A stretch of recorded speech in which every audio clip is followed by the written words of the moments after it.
Hello everybody, welcome to this lectures in linear systems theory. So, we continue with our discussions related to transformations, and what we had left as topics to be discussed in this lecture was starting with invariant subspaces and see the concepts of or learn the concepts of eigenvalues and eigenvectors. Okay, so what is an invariant subspace? And this is a very interesting concept. Perhaps the name might tell you something already. And if you maybe take a course on nonlinear control after this, much of the stability analysis would talk a lot about invariant subspaces, even good implications of it while we study stability in the linear sense and sense also. So, okay, what is the definition of this? So, I have a map F from V to V, and I have a subspace W of V. So, okay, let me just draw some pictures here. So, this could be my V. I have a little W sitting here. So, I take any vector x, okay, belonging to W. So, it's not here, right? It's inside here. This vector x, when acted upon by F or transformed by F, will again sit in the same subspace. Okay. So, when this happens, that okay, there is a subspace, there is a V and W is a subspace of V, then if something like this happens, that I start with a vector x in W, okay, then I have that f of x is also in W. Okay. Now, it is then said that W is invariant under the transformation F, or W is F invariant, right. It could not be, there could be vectors which start from here and jump here and vice versa, but this specific class is called that W is F invariant. Trivial examples, if map from Rn to Rn, it's always, you know, Rn is a trivial subspace, right, and then the other one is the origin or the 0 vector, right. You take 0 and you multiply anything by 0, so to speak, you will always get a 0, right, because the transformations are usually of the form matrix. So, if I take the 0 vector and I have the transformation A, I will always come to 0.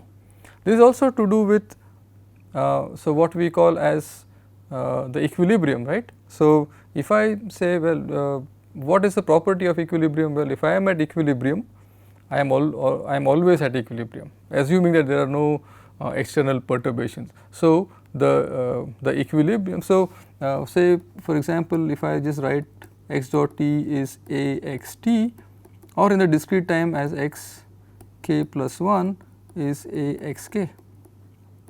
Okay. So, what does equilibrium mean? That this transformation A, if applied to the equilibrium, the system will still be at equilibrium. What does that mean in terms of solutions? So, what is the solution of this equation starting from an initial condition x of 0 equal to 0? It will always be in 0. Any other initial condition, the way the system behaves will depend on this matrix A, right. So, similarly for here, right. So, if the initial condition is 0, this transformation will be at 0. So, the origin is also an invariant subspace. Okay. This might look trivial subspace, but in general it is not, and we will see why it is actually a non-trivial subspace, even though okay, here mathematically it might just see that okay, if I am 0, I multiply 0 by something, I will always be at 0. Okay. But there could be other things, right, which are like non-trivial subspaces. So, when can we have find non-trivial W given an F? And this is where we begin now with the concept of eigenvalues and eigenvectors. Okay. So, first okay, I am sure we would have read this somewhere, but we will slowly try to revisit and see what would it mean a bit geometrically. Okay.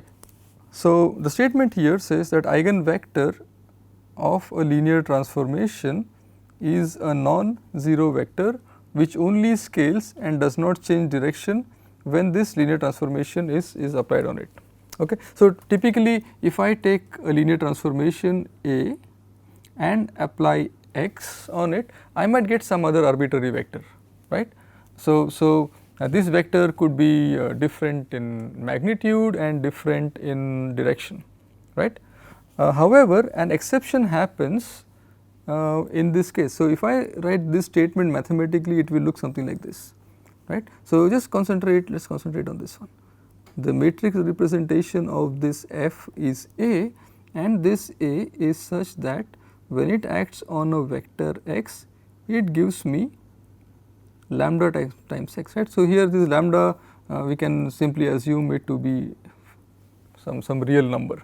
Okay. So, what does it do? So, I give you a vector x, this matrix A. So, if say maybe something like this is vector x, right. Okay. Now, what does the lambda do? It can just sorry, if lambda is say -1, it will just give me this number. Lambda is 0.5, it will just give me a vector half the size. Lambda is 2, it will just give me a vector which is maybe twice the size, right. So, what does it do? That so the vector retains its direction. And if I just look at the vector representation or the geometry of this vector x when multiplied by A, whenever it is equal to lambda x, it means it is just the same vector, just that it is just multiplied by a scalar, right. So, the direction is retained, just the magnitude might change. Only thing it can change direction is this one, right, with the -1 direction. Okay. So, so this is the a little interpretation of an eigenvector. Okay. And given any square matrix A n cross n, I can always find things like this. Okay. And there could be cases. Okay. So, in this expression, this lambda is what is also usually known as the eigenvalue, right. So, for a given relation like this, we can call that lambda, right, this lambda known as the eigenvalue associated with the eigenvector x. Well, there could be multiple eigenvectors associated with a single eigenvalue, and all those variants exist. Okay. And these eigenvectors are invariants under transformation F. What does it mean? Just it's the same here, right. So, take a vector x coming from some say some R n or maybe whatever, I multiply this by A, I get lambda x. So, if x is in say some R n, this you multiply a vector in R n by a number, this will also be in R n. So, it means that eigenvectors are invariant under the transformation F, and you can just compute the eigenvectors. It is a very simple exercise of computing eigenvector of a matrix which is given by 7 3 3 minus 1. Okay, we will not go into the details of the computation. Okay, so where does this expression come from? So, I start again with Ax is lambda x, which I can write as Ax minus lambda x is 0, or A minus lambda I, where I is identity matrix of appropriate dimensions equal to 0. Okay. So, what does it mean that x is in the null space of A minus lambda I, or the kernel of A minus lambda I. So, and we are not interested literally not interested in so we are interested in a non-trivial solution of this. Okay. So, which essentially means that my A matrix or this matrix A minus lambda I should be a non-singular matrix, which turns out mathematically to saying that the determinant of A minus lambda I should be equal to 0. And this equation is also referred to as the characteristic equation of a matrix A. Okay. The roots of these equations are called the eigenvalues. They may be distinct, they may be non-distinct, they may be real, they may be imaginary, it might be a value 1, it might be value 0, and so on. Okay. And the corresponding eigenvectors are again the non-zero solutions of of the linear system of equations A minus lambda I n times x equal to 0. An important property here is that the eigenvectors corresponding to a distinct eigenvalue are linearly independent, but the converse may not be true. We will shortly do an example related to this. Okay. So, there is a theorem here which we will use while we do controllability and other stuff, or even computing the matrix exponentials. I will not do the proof of this, but it just says that every square matrix satisfies its own characteristic equation, which means that okay, start from here, determinant of A minus lambda I equal to 0 will just result in a polynomial of this form.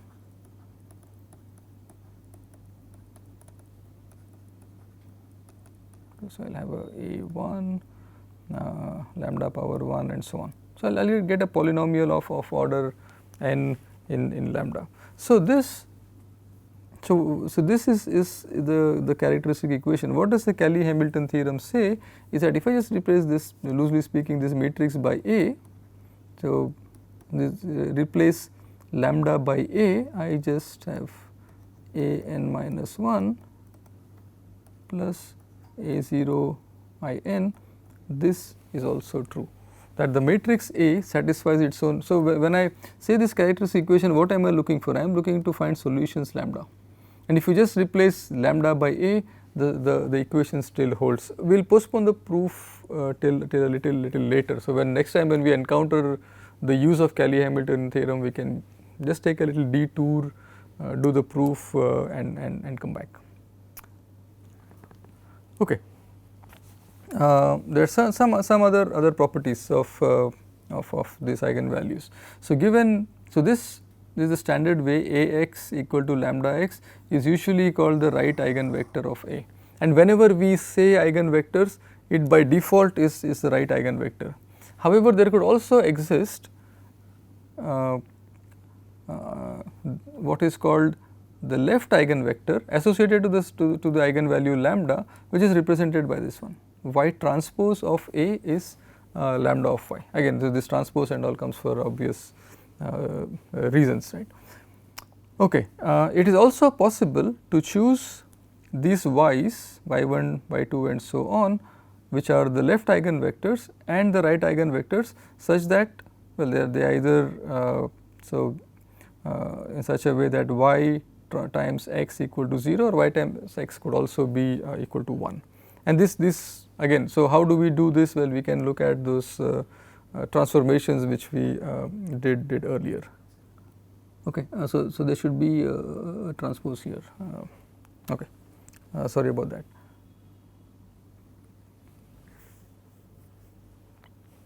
Okay, some little more properties of eigenvalues and vectors. Some of them we will do the proof, some of them okay, I will just leave it to you as an exercise. So, if lambda 1 till lambda n are the eigenvalues, the determinant of A is just the product of all the eigenvalues. Now, there is another quantity called the trace of A. For a square matrix, it just turns out that the trace is the sum of all the eigenvalues of the system. Okay. Then if A has eigenvalues lambda 1 till lambda n, A transpose will also have the same eigenvalues. I think that the proof here should be similar. So, if lambda 1 till lambda n are the eigenvalues of A inverse will have the eigenvalues corresponding to lambda eigenvalues as lambda 1 inverse till lambda n inverse. Well, let us do a couple of this quickly. So, I have A times x is lambda times x. So, I am looking at say the inverse, right.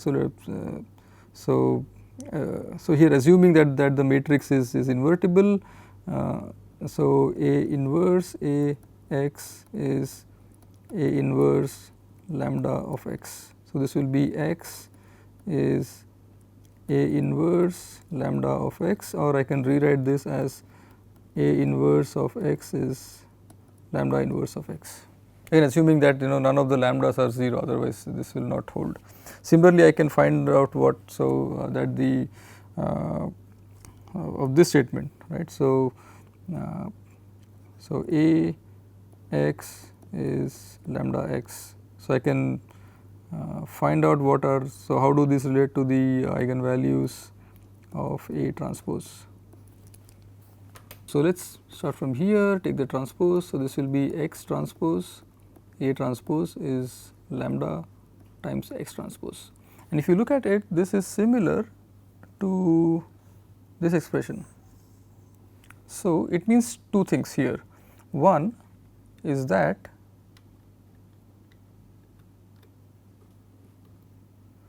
the eigenvalues remain the same of A transpose, and whatever was the right eigenvector of A is now the left eigenvector of A transpose. This is not surprising, right? Even this expression tells us the same. Yeah, but the important property is that the eigenvalues of A are equal to the eigenvalues of A transpose.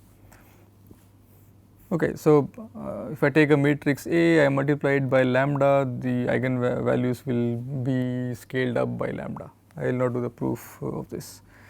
Similarly, if I look at say given a matrix A, what are the eigenvalues of say A square. Okay, so let us start with A. So, again I have A x is lambda x. If I do A of x, what is this? This is A of lambda x.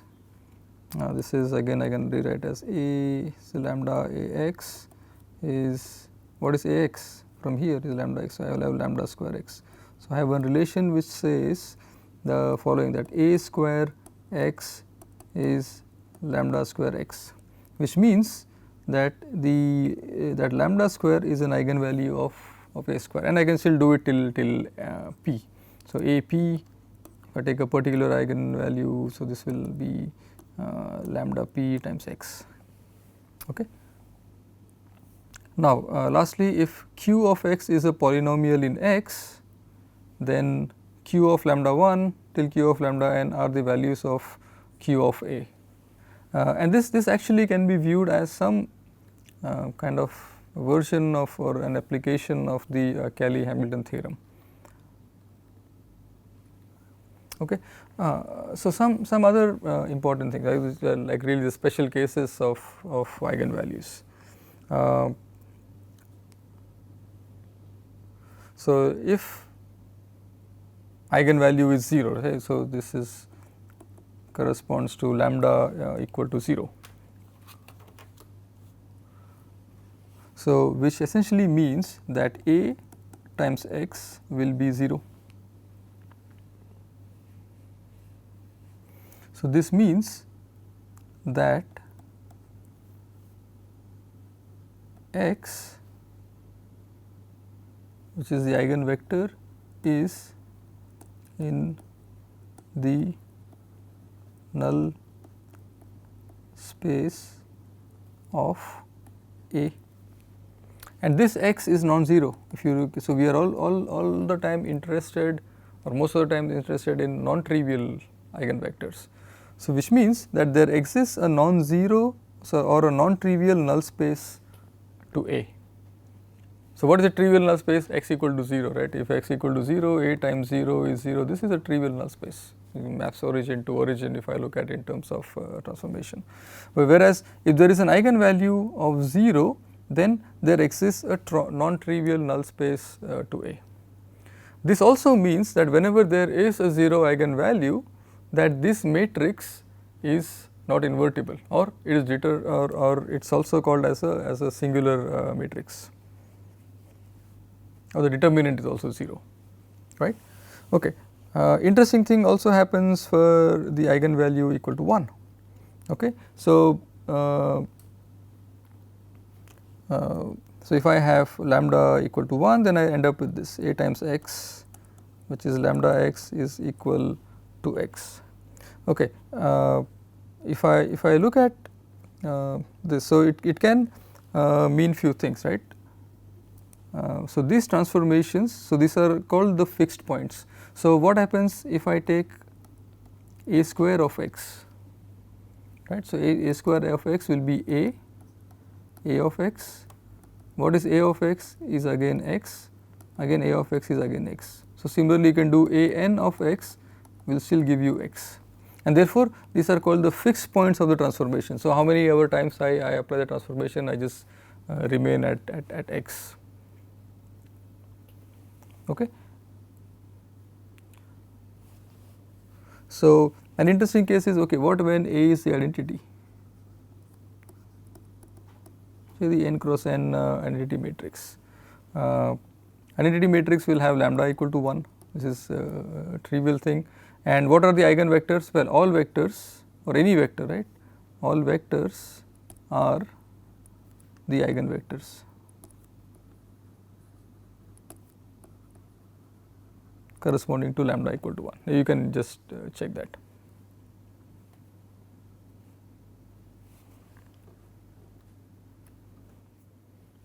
Okay. Now, once we have these vectors, it is natural to associate them to a space, right. So, if I extract 2 or 3 vectors, and I will just be interested in what kind of space do they span.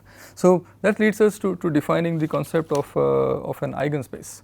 Okay. The eigenspace of a matrix n cross n, so it corresponds to eigenvalue lambda. So, given an eigenvalue lambda, so the eigenspace is a space spanned by all vectors of A corresponding to that lambda, referred to as the lambda eigenspace. So in a way that a given lambda or a given eigenvalue can have more than one vectors. So as a trivial example, look at say a 3 cross 3 identity matrix I3 with lambda equal to 1. Any vector in R3 is an eigenvector, but what is the space that they span? They span a 3-dimensional space, and therefore the eigenspace of this lambda equal to 1 is just R3. Trivial example, but useful to understand what this statement actually means. And this is actually a subspace of Rn. Why is it a subspace of Rn? Because, well, look at this relation, right. This lambda eigenspace is a subspace of Rn, as it is the null space of A minus lambda n. And we saw earlier that this kernel and image were actually subspaces in the week 2 lecture. Okay. And not only that, this eigenspace is a invariant transform is an invariant subspace under the transformation A. That is also easy to check. And what happens if lambda is 0 for the 0 eigenvalue, then this space lambda of A is just simply the null space of A. So that was again easy to check, right. A x equal to 0 was the case when lambda equal to 0, and the set of all x will constitute the null space of A, and this null space is the eigenspace corresponding to lambda equal to 0. Okay. Just a little concepts defined and then relating to what we studied earlier in terms of vector spaces. Okay. Some just it could be a little dry, but it's useful to know a bit of this these definitions. So one thing, okay, we start with algebraic multiplicity. That's maybe a little easier to comprehend. So the algebraic multiplicity of an eigenvalue lambda of A is the number of times lambda appears in the root of characteristic equation.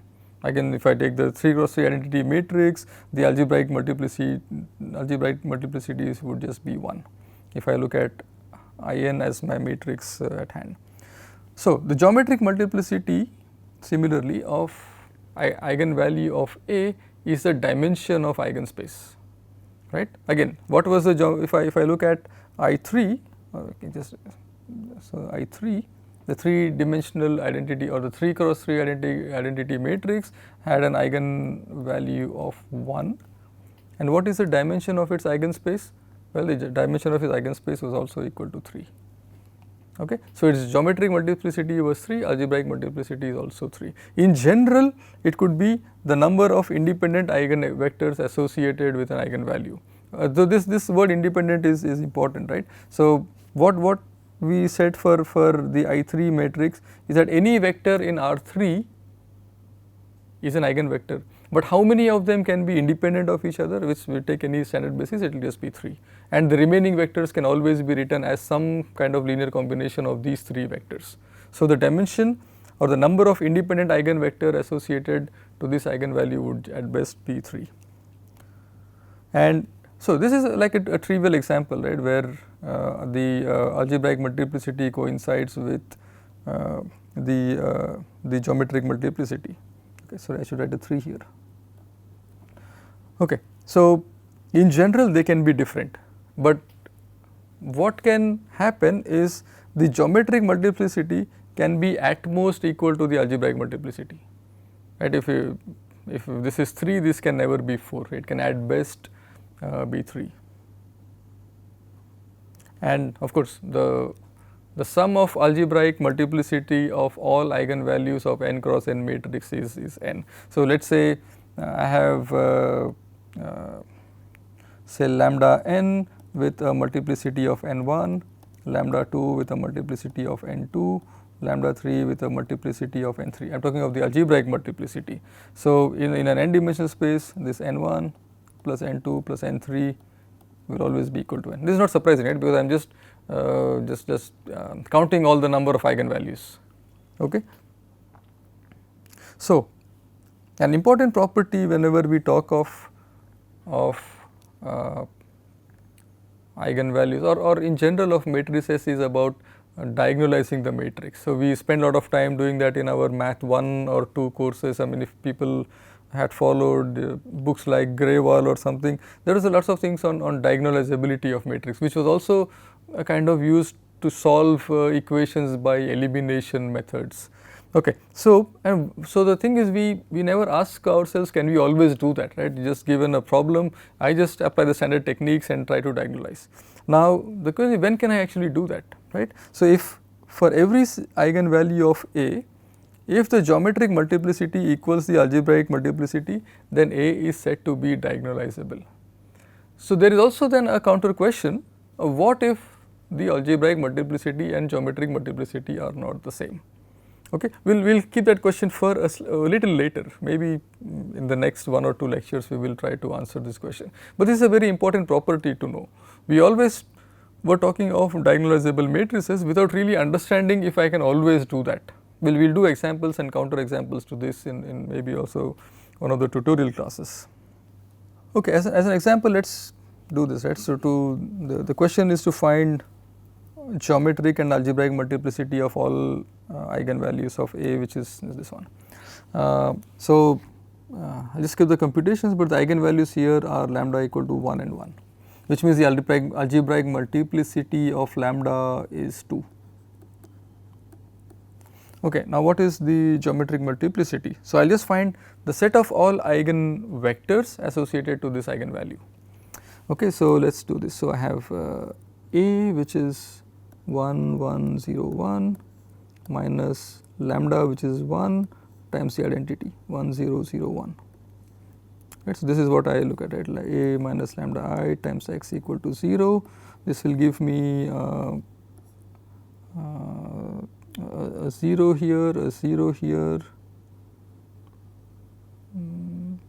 minus 1 here, no, sorry, 1 here and a 0 here, and times x equal to 0.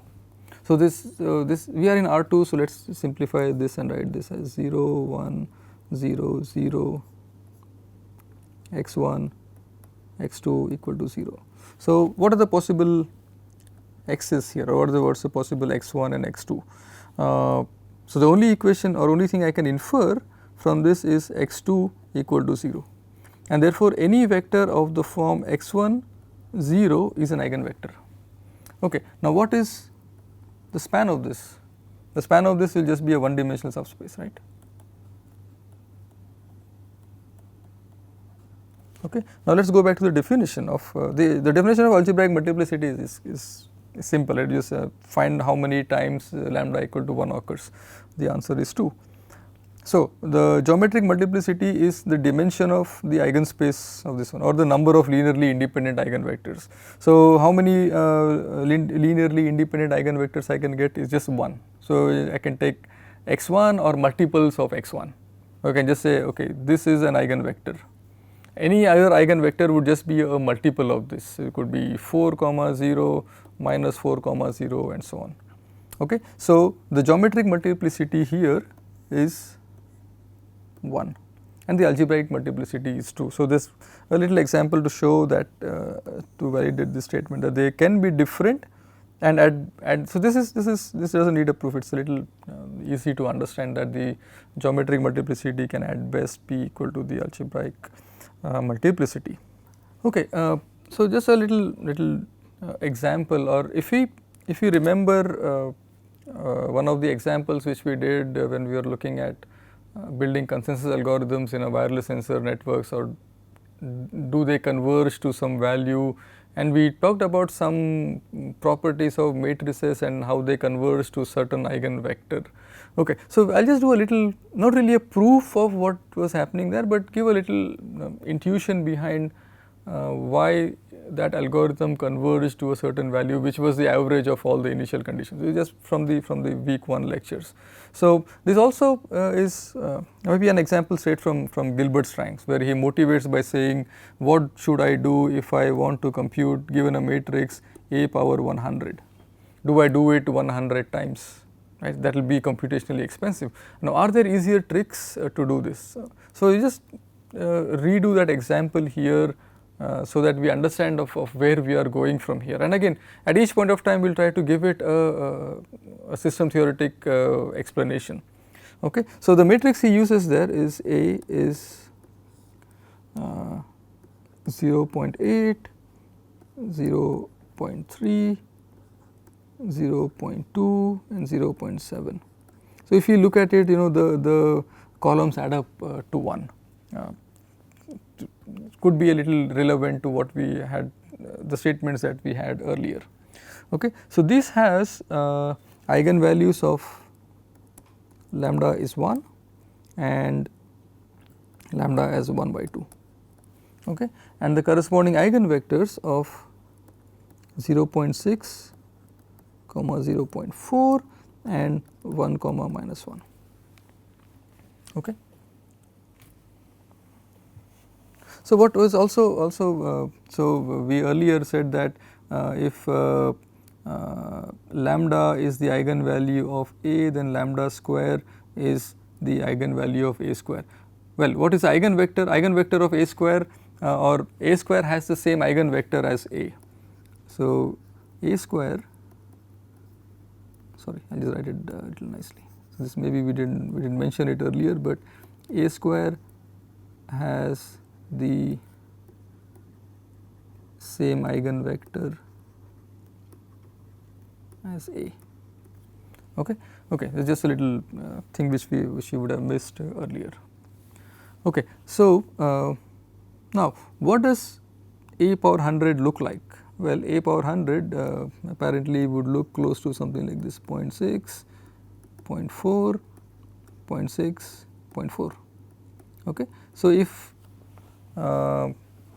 I just were to make a wild guess of how do I compute A power 100 or higher powers, that as the powers go large and large, the columns converge to the eigenvector corresponding to the eigenvalue lambda equal to 1. And lambda equal to 1 was also an eigenvalue in that wireless sensor network problem. Okay. Now, we will do a little proof for this. Okay. So, let us say, okay, so how do we go about doing this? So, this column 0.8 and 0.2 can be represented as, well, in terms of its eigenvalues and vectors, as x1, which is the first eigenvalue, plus 0.2 x2, okay, which is simply say 0.6, 0.4 plus the vector x2 is 1 minus 1, this will be 0.2 and this will be minus 0.2. Okay. Now, the 100th power of a, the first column would just look something like this, a power 99 with 0.8 and 0.2. Now, with all the properties of a square and lambda square, a cube and so on, we can write this as the following. This will still be x1 because lambda 1 power 99 will still be 99 plus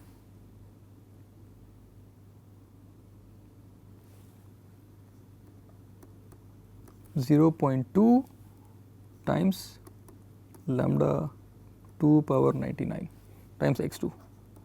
Again, some can just rewrite these things and it will come show up here. Now, this is arbitrarily close to 0, right? Maybe the first digit will show up after some 20, 30, 40 decimal places, and therefore, a power 99 times 0.8, 0.2 with simply 0.6 and 0.4. Similarly, with the second column also, right? Okay. Now, why does it happen this way, right? So, there are two terms here now if I can look at it. So, if say assume that maybe this is the system matrix of a dynamical system of like this, A comes from a dynamical system 0.3, 0.2, 0.7 times xk. Okay. Now, I can ask myself of what is the steady state value of x starting from say some non-zero or non-trivial initial condition. It turns out the following, right. So, I have something here which just it just beats the way it is, right. x1, so this term does not really change. So, for example, Ax equal to x when lambda equal to 1. So, you say a power 100 times x is also equal to x. So, this is in the control language could be called as this is like corresponds to the steady state,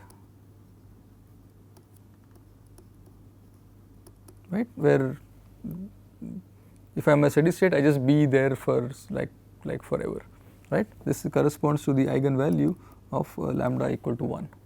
Let us say I have a scalar system xk plus 1 is a times xk where a equal to 1, right. This will correspond to something like this, right. I will just be at the initial condition for all times k greater than or equal to 0. The second term is, if you see with time it just gets decaying. You can just visualize this as, let us say I just call this, let me call this x1 and let me call this x2 k plus 1 is some number which is say 1 by 2 xk. As time grows this just decays, right. So, this we should have something like this. So, this is the second term is called usually, or this term is the decaying mode.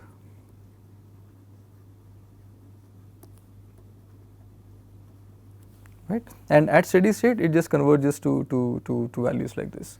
Okay. Now, what happens for some other values, right. So, we just assume things were very nice here, but what if this number a is greater than 1, if x k plus 1 is say 2 times xk, then you kind of grow exponentially.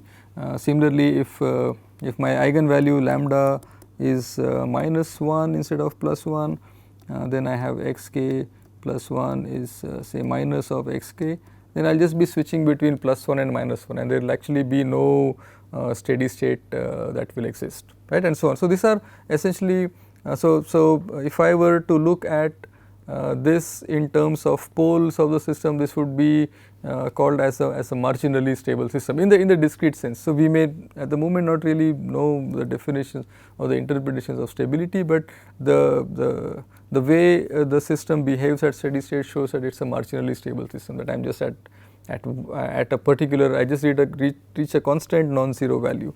What if both the eigenvalues are less than 0, say lambda 1 is 0.5, lambda 2 is 0.8, then at steady state both x1 and x2 will actually go to 0, because everything will have the decimal number raised to a very high power asymptotically, right. Okay. in literature this is also referred to as the Markov matrix, and what we see is that my values converge to the eigenvector corresponding to the eigenvalue 1, which is possibly the largest eigenvalue. Anything larger than 1, I am looking at an unstable system. So, I would not really worry about convergence over there, because it is just an unstable behavior. Okay, so after we are done defining eigenvalues, eigenvectors and the corresponding eigenspaces, let us see if there is a relation between invariant subspace and also a similarity transformation. Okay, let us start again with f from Rn to Rn. Let it be a transformation with an equivalent matrix representation by A, and let S be F invariant, where S is an m dimensional subspace of Rn. Okay. So, what does this mean? That if I take an element x which belongs to S, this also implies that A times x will also be in S, right, and S is a subspace of Rn. Okay. Now, if S is an n dimensional subspace, it will have n independent, or let V1 till Vm be basis vectors for this subspace, right, and let me denote this Vn cross m matrix in the following way, right. So, I just collect all the basis vectors V1 till Vm and call this matrix as Vn cross m. Okay. Now, any Vi will be an element of S because of its invariance, and each AVI can be written as a linear combination of basis elements of S, right. So, let us see this again, right. So, I am taking one basis vector Vi, A times Vi will always be an element of S, right, because of the invariance property of S, and we know that each element of S can be written as a linear combination of its basis vectors, right. So, AVI, which is an element now of S, can be written as a linear combination of this basis vectors V1 till Vm, okay, and I can just write an equivalent matrix representation of this like this, okay. And I can in general now write for all V, right. So, for this entire thing here, A times V will be equal to V A bar, okay. So, this V, so similarly like here, right. So, I can just generalize this to write it as AV is V, which is an n cross m matrix coming from here, and a matrix A which is an m cross m matrix. So, you can write that down, and it's a pretty obvious relationship to derive. Okay. So, let me now construct a matrix T which comprises, or its first m rows are V1 till Vm, which form a basis for S. Okay. Let me always let me write down some n minus m vectors in such a way that this set of V1 till Vm, and okay, let me call this say U1 till Un minus m. Let this be a matrix whose columns are basis for Rn. I can always do this, right. You give me say m or m independent vectors, I can always write the remaining n minus m vectors such that they are linearly independent of each other, okay. And then A times T can be written in this way, A, U and V, where T is actually U, V and U, this one, okay. So, A times T is now a matrix which has components AV and AU, okay. So, A times T, now I go back here and exploit this relationship.